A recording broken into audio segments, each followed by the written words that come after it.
శరీరంలోని ప్రతి భాగం నిక్కబడుచుకుంటోంది. చిన్న అగ్గిపెట్టె మీద మేడ్ ఇన్ ఇండియా అని ఉంటే పక్కన పడేస్తున్నాం. అలాంటిది మన రాష్ట్రంలో ఒక చిన్న జిల్లా అంత లేని చైనా వస్తువుల కోసం ఎగబడుతున్నాం. ఆఫ్రికా నుంచి సబ్బులు, బ్యాంకాక్ నుంచి పర్ఫ్యూమ్, తెల్లవాడికి బానిసలైపోతున్నాం.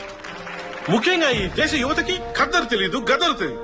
ఎవరో వస్తారు, ఏదో చేస్తారు అనుకున్న ప్రతిసారి, ఎందుకోసం బతుకుతున్నామో తెలియక ఆకాశం కన్నీరు పెట్టిన ప్రతిసారి, భూమి విరుచుకుపడిన ప్రతిసారి మనలోంచి ఒకడు పడతాడు.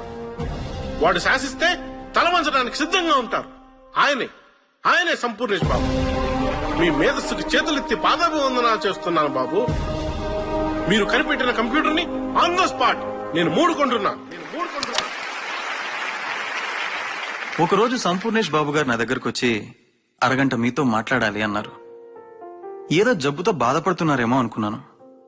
కానీ ఆయన బ్యాక్టీరియా, వైరస్, ఫంగస్ లాంటి విష జంతువుల గురించి ఎన్నో విషయాలు